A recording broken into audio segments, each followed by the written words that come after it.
ರೀತಿಯ ಕುಂದುಕೊರತೆ ಕೇಳ್ತಕ್ಕಂಥದ್ದಕ್ಕೆ ಅವರಿಗೆ ಸಮಯ ಏನು ಸಿಕ್ಕಿದೆ, ಆ ಸಮಯವನ್ನು ಉಪಯೋಗ ಏನು ಮಾಡ್ಕೊಳ್ಳಿಕ್ಕೆ ಹೊರಟಿದ್ದಾರೆ, ಅದಕ್ಕೆ ನಾನು ಆಭಾರಿ ಇದ್ದೇನೆ. ಇವತ್ತು ಬಹುಶಃ ಮಂಗಳೂರಿನಲ್ಲಿ ಒಂದು ಹೇಳಿಕೆ ಕೊಟ್ಟಿದ್ದಾರೆ. ಕುಮಾರಸ್ವಾಮಿ ನನಗಿಂತ ಭಾಳ ಲೇಟಾಗಿ ರಾಜಕಾರಣಕ್ಕೆ ಬಂದವನು ಅಂತ ಹೇಳಿ. ಅದು ನಿಜವೇ, ನಾನು ರಾಜಕಾರಣಕ್ಕೆ ಬಂದಿದ್ದು 95-96ರಲ್ಲಿ. ಆದರೆ ಒಂದು ಅವ್ರಿಗೆ ನೆನಪಿಸ್ಕೊಡ್ತೇನೆ, ಅವ್ರು ಹೇಳಿದ್ದಾರಲ್ಲ, ನಾನು ಅವ್ರ ತಂದೆ ವಿರುದ್ಧವೇ 1985ರಲ್ಲಿ ಚುನಾವಣೆಗೆ ನಿಂತವನು, ನಾನು ಕುಮಾರಸ್ವಾಮಿಗಿಂತ ಸೀನಿಯರ್ ಇದ್ದೇನೆ, ಕುಮಾರಸ್ವಾಮಿ ನಾನು ಬಂದು 10 ವರ್ಷ ಆದಮೇಲೆ ಬಂದಿದ್ದಾನೆ ಅಂತ ಏನು ಹೇಳಿದ್ದಾರೆ. ಇವತ್ತು ಅವ್ರಿಗೆ ಒಂದು ನೆನಪಿಸ್ಕೊಡ್ತಾನೆ, ಅದು ಕುಮಾರಸ್ವಾಮಿ ಚನ್ನಪಟ್ಟಣ ಈಗ ನೋಡೋರೆ, ನಾನು ಮೊದಲಿಂದ ನೋಡ್ಕೊಂಬಂದೆ ಅಂತ ಹೇಳಿದ್ದಾರೆ. ಚನ್ನಪಟ್ಟಣಕ್ಕೂ ನನಗೂ ಸಂಬಂಧ ಈಗ ಪ್ರಾರಂಭ ಆಗಿರೋದಲ್ಲ. ಅವ್ರಿಗೆ ನೆನಪಿಸ್ಕೊಡ್ತಾನೆ, 1985ರಲ್ಲಿ ದೇವೇಗೌಡರು ವಿರುದ್ಧ ಚುನಾವಣೆಗೆ ಸ್ಪರ್ಧೆ ಮಾಡಿದರು ಕಾಂಗ್ರೆಸ್ನಿಂದ. ಆ ಚುನಾವಣೆಯ ಉಸ್ತುವಾರಿಯನ್ನು ಜನತಾದಳದ ಅಭ್ಯರ್ಥಿಯಾಗಿ ದೇವೇಗೌಡರನ್ನು ನಿಂತಿದ್ದರು. ಆ ಚುನಾವಣೆ ಉಸ್ತುವಾರಿ ನಾನೇ 700 ವಿಧಾನಸಭಾ ಕ್ಷೇತ್ರದಲ್ಲಿ ತೆಗೆದುಕೊಂಡಿದ್ದವನು.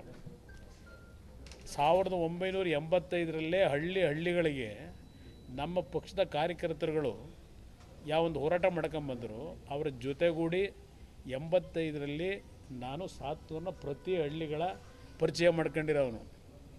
ಒಂದು ಅವ್ರಿಗೆ ನೆನಪಿಸ್ಕೊಡ್ತೇನೆ. ಅದಷ್ಟೇ ಅಲ್ಲ, ಅವ್ರಿಗೇನು ಹೇಳಿದ್ದಾರಲ್ಲ, 10 ವರ್ಷ ಆದಮೇಲೆ ಕುಮಾರಸ್ವಾಮಿ ಬಂದಿರೋದು ಅಂತೇಳಿ. ಅವತ್ತು ಸನ್ಮಾನ್ಯ ದೇವೇಗೌಡರು 2 ಕ್ಷೇತ್ರದ ಚುನಾವಣೆಯಲ್ಲಿ ಏನು ಗೆದ್ದಿದ್ರು, 700 ತೆರವುಗೊಳಿಸಿದರು. ಅವತ್ತಿನ ಕಾರ್ಯಕರ್ತರು ಕುಮಾರಸ್ವಾಮಿನ ನಿಲ್ಲಿಸಿ ಅಂತೇಳಿ ಒತ್ತಡ ಹಾಕಿದ್ರು. ವರದೇಗೌಡರು ಇವತ್ತು ನಮ್ಮ ಜೊತೆಯಲ್ಲಿಲ್ಲ. ಅವರೆಲ್ಲರ ಒಂದು ಒತ್ತಡ ಏನಿತ್ತು, ದೇವೇಗೌಡರು ಅದಕ್ಕೆ ತಲೆಬಾಗಿದ್ದಾರೆ. ಅವತ್ತು ಇವರು ಪಾಪ ರಾಜಕಾರಣಕ್ಕೆ ಎಂಟರಾಗಕ್ಕಾಗ್ತಿರಲಿಲ್ಲ. 1985 ಉಪಚುನಾವಣೆ ನಾನೇ ಸ್ಪರ್ಧೆ ಮಾಡಿದರೆ ಆ ಕ್ಷೇತ್ರ ಅಷ್ಟು ಸುಲಭವಾಗಿ ಬಿಟ್ಕೊಡ್ತಿದ್ನ. ಇವರು 89ರಲ್ಲಿ MLA ಆಗೋಕ್ಕಾಗದ, 89ರಲ್ಲಿ. ಇದೆಲ್ಲ ನೆನಪಿಸ್ಕೊಳ್ಳಿ. ರಾಜಕಾರಣ ನಿಂತ ನೀರಲ್ಲ, ಹರಿತಾ ಇರುತ್ತೆ. ಇದರಲ್ಲಿ ಏಳು ಬೀಳು ಇದೆಲ್ಲ ಎಲ್ರಿಗೂ ಸರ್ವೇ ಸಾಮಾನ್ಯ. ಅದರಿಂದ ನಾನು 10 ವರ್ಷ ಆದಮೇಲೆ ಬಂದನೋ, 10 ವರ್ಷ ಆದಮೇಲೆ ಬರಲಿಕ್ಕೆ ಕಾರಣ ಏನು, ಇದೆಲ್ಲ ಇತಿಹಾಸದಲ್ಲಿ ಪುಟಗಳಲ್ಲಿ ಇದ್ದಾವೆ. 85ರಲ್ಲಿ ದೇವೇಗೌಡರು ನನಗೆ ಪರ್ಮಿಷನ್ ಕೊಟ್ಟಿದ್ದರೆ ಅವತ್ತು ಆ ಕ್ಷೇತ್ರದ MLA ನಾನು ಆಗ್ತಿದ್ದೆ. ಅವತ್ತೇ ನಾನು ಎಂಟರ್ ಆಗ್ಬಿಡುವೆ. ಇವತ್ತೇನು ರಾಜ್ಯದಲ್ಲಿ ಕೆಲವು ಘಟನೆ ನಡೀತಿದೆಯಲ್ಲ, ಇದ್ಯಾವುದು ನಡೀತಾನೆ ಇರಲಿ. ಕುಂದುಕೊರತೆ ಕೇಳ್ತಕ್ಕಂಥದ್ದಕ್ಕೆ ಅವರಿಗೆ ಸಮಯ ಏನು ಸಿಕ್ಕಿದೆ, ಆ ಸಮಯವನ್ನು ಉಪಯೋಗ ಏನು ಮಾಡ್ಕೊಳ್ಳಿಕ್ಕೆ ಹೊರಟಿದ್ದಾರೆ, ಅದಕ್ಕೆ ನಾನು ಆಭಾರಿ ಇದ್ದೇನೆ. ಇವತ್ತು ಬಹುಶಃ ಮಂಗಳೂರಿನಲ್ಲಿ ಒಂದು ಹೇಳಿಕೆ ಕೊಟ್ಟಿದ್ದಾರೆ. ಕುಮಾರಸ್ವಾಮಿ ನನಗಿಂತ ಭಾಳ ಲೇಟಾಗಿ ರಾಜಕಾರಣಕ್ಕೆ ಬಂದವನು ಅಂತ ಹೇಳಿ. ಅದು ನಿಜವೇ, ನಾನು ರಾಜಕಾರಣಕ್ಕೆ ಬಂದಿದ್ದು 95-96ರಲ್ಲಿ. ಆದರೆ ಒಂದು ಅವ್ರಿಗೆ ನೆನಪಿಸ್ಕೊಡ್ತಾನೆ, ಅವ್ರು ಹೇಳಿದ್ದಾರಲ್ಲ, ನಾನು ಅವ್ರ ತಂದೆ ವಿರುದ್ಧವೇ 1985ರಲ್ಲಿ ಚುನಾವಣೆಗೆ ನಿಂತವನು, ನಾನು ಕುಮಾರಸ್ವಾಮಿಗಿಂತ ಸೀನಿಯರ್ ಇದ್ದೇನೆ, ಕುಮಾರಸ್ವಾಮಿ ನಾನು ಬಂದು 10 ವರ್ಷ ಆದಮೇಲೆ ಬಂದಿದ್ದಾನೆ ಅಂತ ಏನು ಹೇಳಿದ್ದಾರೆ. ಇವತ್ತು ಅವ್ರಿಗೆ ಒಂದು ನೆನಪಿಸ್ಕೊಡ್ತಾನೆ, ಅದು ಕುಮಾರಸ್ವಾಮಿ ಚನ್ನಪಟ್ಟಣ ಈಗ ನೋಡೋರೆ, ನಾನು ಮೊದಲಿಂದ ನೋಡ್ಕೊಂಬಂದೆ ಅಂತ ಹೇಳಿದ್ದಾರೆ. ಚನ್ನಪಟ್ಟಣಕ್ಕೂ ನನಗೂ ಸಂಬಂಧ ಈಗ ಪ್ರಾರಂಭ ಆಗಿರೋದಲ್ಲ. ಅವ್ರಿಗೆ ನೆನಪಿಸ್ಕೊಡ್ತಾನೆ, 1985ರಲ್ಲಿ ದೇವೇಗೌಡರು ವಿರುದ್ಧ ಚುನಾವಣೆಗೆ ಸ್ಪರ್ಧೆ ಮಾಡಿದರು ಕಾಂಗ್ರೆಸ್ನಿಂದ.